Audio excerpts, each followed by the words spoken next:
Biokopper.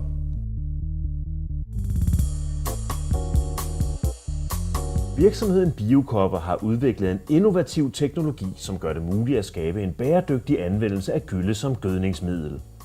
På bare 2 år er vi nået til at kunne forsure 11% af den samlede mængde danske gylle. Det svarer til 3,4 millioner kubikmeter.